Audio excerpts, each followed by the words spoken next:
السماوات والأرض يخلق ما يشاء يهب لمن يشاء إناثا ويهب لمن يشاء الذكور أو يزوجهم ذكرانا وإناثا ويجعل من يشاء عقيما إنه عليم قدير.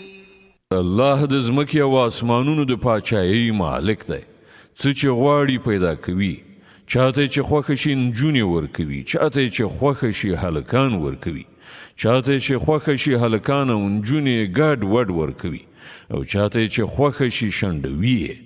هغه ته هر څه معلوم دی او په هر څه قادر دی.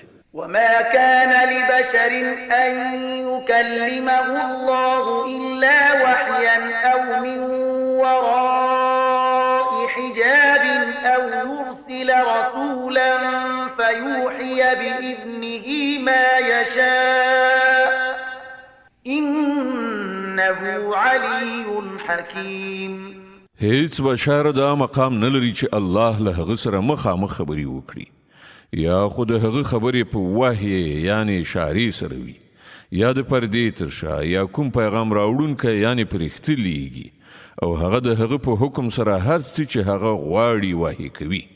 هغه لوړ او د حکمت خاوند دی. وكذلك أوحينا إليك روحا من أمرنا ما كنت تدري ما الكتاب ولا الإيمان ولكن جعلناه نورا نهدي به من نشاء من عبادنا وإنك لتهدي إلى صراط مستقيم صراط الله الذي له ما في السماوات وما في الأرض ألا إلى الله تصير الأمور. او په همدې ډول ای محمد مونږ یو روح یعنی قرآن ته وحی کړی دی.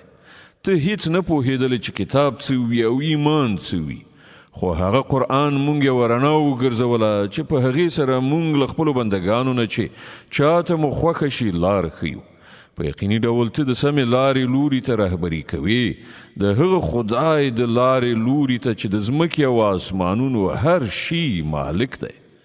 خبردار اوسئ، ټولې چارې د الله خواته ورګرځي. صدق الله العظیم. الله ستر رښتیا ویونکی دی.